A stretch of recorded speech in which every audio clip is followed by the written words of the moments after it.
And I gave her the biggest hug that I could. And when she saw me, she's like, "Oh man, finally somebody, somebody I see that's on my side." Because Right, they can relate.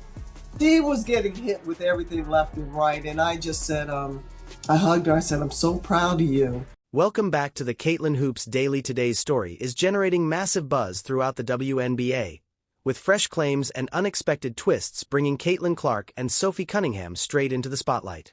Fans are raising critical questions, and these recent disclosures could completely reshape the entire debate.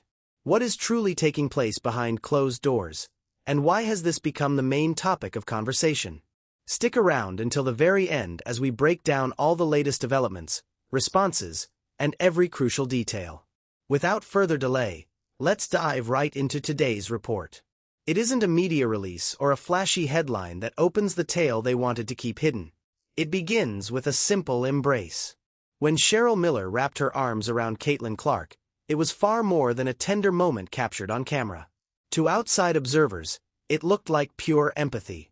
Yet for those tracking the situation closely, that single hug shattered something much larger. It broke right through the carefully erected wall of silence, protecting the most dark-driven plot in WNBA history. That gesture was not merely a moment of comfort. It was an act of defiance. A clear declaration. A signal that their destructive campaign was now exposed to the league, the veteran players, and every hidden operator involved. Whispers had been circulating for months. Far too many physical hits went uncalled. Far too many voices suddenly fell silent. Time and again, Caitlin Clark, arguably the most transformative rookie the league had ever seen, was left completely isolated, exposed, and undermined. Once fans and media analysts began noticing the pattern, insiders started sharing pieces of a scheme that felt less like traditional rookie initiation and more like targeted psychological warfare. It was internally dubbed Operation Balance. When Cheryl Miller stepped forward, even if only to offer a warm hug, she confirmed what many had long suspected but could never formally prove. Caitlin Clark was not just battling opponents on the court. She was fighting against an entire framework designed to shatter her confidence, erase her impact, and strip her from the future of women's basketball. That single hug tore back the curtain and transformed the entire situation. It exposed deep cracks in a story the league had tried desperately to hide. Beyond that curtain lies a blueprint so calculated and relentless that you will never look at the WNBA quite the same way once you see how all the pieces connect. The deeper you dig, the clearer it becomes that none of this was accidental. This was not a stroke of bad luck or the standard welcome to the league hazing that every newcomer faces. Information provided by insiders indicates it was meticulously planned, precisely executed, and fully carried out. According to leaked internal documentation, there was an active, organized attempt to restrict Caitlin Clark's rise. Yes, actual written records directly from within the organization. The strategy was labeled Operation Balance. The core objective was ensuring that no single athlete, regardless of her talent level or commercial pull, could shift the league's balance of power away from the established veterans. Operation Balance relied on three primary tactics. First, suppress Clark's presence in the media. Control the news cycle and redirect public focus so her individual achievements were consistently overshadowed by stories featuring long-standing veterans. Second, permit physical targeting without enforcing penalties. Referees were instructed to look the other way, allowing severe physical fouls to be passed off as standard aggressive defense. Third, isolate her emotionally, a method far more damaging than any physical contact occurring on the hardwood, by cutting her off from teammates, stripping away her allies, and eroding her self-belief. This is deeply troubling because it went far beyond ordinary basketball. It had nothing to do with protecting a personal legacy or guarding the basket. It was calculated hostility disguised as professional competition. This is the exact dimension they were terrified to leak. Insiders report that this initiative was not driven by a single franchise or a small cluster of bitter veterans. It was coordinated, structural, and sanctioned from levels higher than anyone had imagined. Breaking a rising superstar takes much more than a single hard hit. You have to steadily chip away at her until she starts second-guessing her own abilities. That is precisely how Operation Balance was constructed to operate. However, the flaws in this plan did not come from Clark herself. They surfaced because of a critical error, An unguarded moment when someone within the inner circle spoke far too freely. That person was Sophie Cunningham. Every plot eventually hits a breaking point, and for Operation Balance, it came down to a slip of the tongue. Sophie Cunningham, widely recognized for her aggressive play style, had no idea she was about to expose the biggest secret in the league. During what she assumed was a private interaction, she let slip something deeply alarming. It offered direct proof that the treatment Clark received was part of a structured blueprint rather than random chance. Sources indicate that inside the Phoenix Mercury locker room, Cunningham acknowledged the directive was unmistakably clear. "We are going to show her what the W is really about." At first glance, that might sound like standard rookie hazing where veterans test a newcomer's resolve. Look closer, though. Clark had no need to prove her capabilities in that setting. The goal was to deliver a deliberate message. Rather than being off-the-cuff remarks, those words carried the calculated weight of a broader strategy. The Mercury were preparing for something far greater than a standard basketball game. They were setting up to participate in a league-approved statement. Because of that locker room mandate, Phoenix turned into the initial testing ground for Operation Balance. On their floor, the continuous physical contact and sharp hostility were far from random. The entire environment was tightly controlled. Every heavy impact, every dismissive glance, and every unwhistled foul formed part of a grander attempt to measure just how far they could push Clark before setting off alarms. This is where the evidence becomes impossible to deny. Cunningham's admissions align perfectly with the contents of the leaked documentation. The recurring pattern, the specific phrasing, and the core intent all fit together seamlessly. Phoenix was not acting in isolation. They represented merely the first link in a chain spanning the entire league. Multiple internal sources report that matching directives were handed down to at least 6 other franchises. The exact same message echoed across various locker rooms. Safeguard the established veterans, keep the rookie isolated, and never allow Caitlin Clark's popularity to eclipse the existing power structure. Suddenly, those seemingly unfortunate moments were not random at all. The hard elbows to the ribs, the deliberate trips, and the eerie silence from her teammates during her hardest struggles were not simple growing pains. They were precise moves in a game Clark had never agreed to play. Cunningham's misstep laid the entire scheme bare. A single careless comment verified what fans had been whispering about online for months. Clark was not just encountering tough opposition, she was walking straight into a trap. While words reveal clear intent, the raw numbers that followed prove the story beyond any shadow of a doubt. Statistics tell a story that no amount of spin can obscure.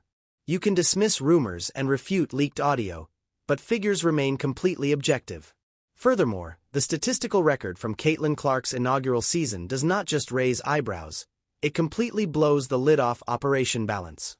Throughout 2024, Clark drew an average of 4.5 personal fouls every single game, a mark higher than any other recent rookie. To put that in perspective, while rookies naturally bear the brunt of physical play as part of adjusting to professional basketball, this went far beyond normal parameters. Clark was not merely adjusting to the pros. She was absorbing physical punishment at an unprecedented rate. Yet here is the detail that crosses the line from suspicious to outright impossible. Clark alone was on the receiving end of 17.1% of all flagrant fouls called across the entire league. 17.1%. Let that sink in. Nearly 1/5 of the most dangerous fouls in the entire league were directed at a single rookie on one roster. That is not bad luck, nor is it a coincidence. That level of concentration requires active coordination. The mathematical odds of that happening naturally are virtually non-existent. It is the equivalent of flipping a coin 100 times and having it land on heads 80 times. At a certain point, you stop calling it random luck and acknowledge it as targeted intent. The sheer volume of fouls was only part of the story. Their specific timing was equally critical. A significant portion of these hits occurred at moments explicitly calculated to break Clark's momentum or cause public embarrassment. They were deliberate disruptions deployed whenever she started heating up offensively, when the Fever were building energy, or right after she executed a massive highlight play, delivering hits designed to drain her both physically and mentally. Even her very first official WNBA field goal, an occasion that should have been celebrated across the entire sport, was immediately overshadowed. Rather than embracing a generational talent, opponents doubled down on their physical tactics. The data clearly shows that as soon as Clark proved she belonged at this level, the physical targeting intensified. It appeared as though her very success activated the next phase of the operation, which is precisely what insiders claim took place. According to leaked internal messages, Operation Balance did not slow down once Clark demonstrated she could absorb physical punishment. Instead, it simply adjusted its approach. Physical hits were no longer the sole method. The plan was to push even deeper. Because if standard fouls failed to break her, the league had an even subtle mechanism waiting in the shadows. Every master plan operates on a clear structure, and Operation Balance was no different. It was neither chaotic nor spontaneous.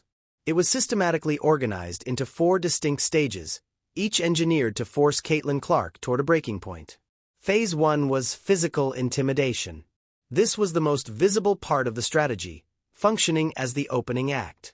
The goal was to make the rookie absorb continuous physical blows and make her question if her frame could survive the league's grueling intensity.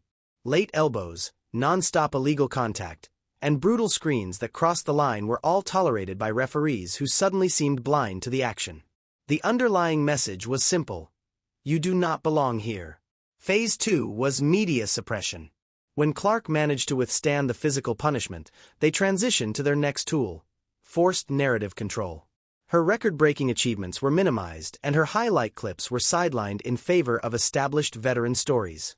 Media personalities who had once praised her suddenly shifted their tone, repeating strikingly similar arguments about her being unprepared or overhyped. This was not organic critique, it was structured narrative control. Phase 3 was emotional isolation, which proved to be the most damaging stage of all. Insiders reveal that Clark's teammates were instructed to maintain their distance. There was no encouragement offered in team huddles, no celebratory reactions following huge plays, and zero support when she was knocked down by severe fouls. This was active orchestration rather than passive indifference. Consider the viral footage of Clark lying flat on the floor after a hard foul while her teammates turned their backs and walked away. The objective was straightforward: leave her feeling totally alone inside a system built to destroy her. Phase 4 was psychological breakdown. This final stage had very little to do with on-court play. The ultimate goal was to break her spirit through relentless negative pressure, a strategy of constant mental fatigue designed to exhaust Clark until she questioned everything. Leaked records reveal the goal was to make her doubt her talent, her place in the league, and her entire future in basketball. If she ultimately chose to step away from the game on her own terms, their mission would be fully accomplished. Each phase built directly upon the foundation of the previous one. First, inflict physical damage. Next, starve her of public recognition. Then, eliminate her emotional support system.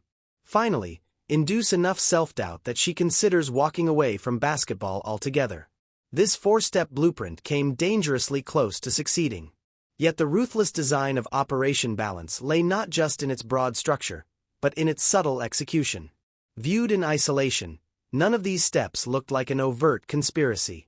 When viewed together, however, they revealed a pattern far too precise to be accidental. The most profound damage was occurring where the public could not see: off the floor, inside the locker room, and within her own mind, even as Clark continued to endure the physical hits and media silence. Beyond the fouls and headlines, the next layer of the strategy aimed to strip Clark of basic human connection, something far more vital than basketball itself. If Phase 1 battered Caitlin Clark's body and Phase 2 muted her public presence, Phase 3 targeted something much deeper. The next objective of Operation Balance was her core spirit, not just her athletic output. According to internal sources, Clark was deliberately excluded from the exact environments meant to foster trust and team unity. She was left off team group chats designed for bonding. Her voice was omitted from leadership meetings where veteran players provided input. Team dinners and social gatherings took place off the floor without her ever being invited. Picture that reality: a rookie walking into a professional locker room greeted by cold stares and total exclusion, forced to navigate a brand new league while carrying the immense weight of historical expectations entirely on her own. That goes beyond ordinary isolation. It is manufactured loneliness. Furthermore, it was fully intentional. Key sources report that veteran players were given direct instructions: stay away from her, do not sit beside her during meetings, and do not help her up when she hits the floor. The goal was to ensure she never felt like a true member of the team. The psychological toll was severe. One eyewitness noted moments where Clark sat in total silence while her teammates joked around and made plans right in front of her. Another source revealed that Clark privately questioned whether pursuing professional basketball had been a mistake at all.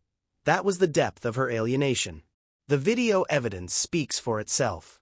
Revisit that widely circulated clip of Clark lying flat on the floor following a harsh, flagrant foul.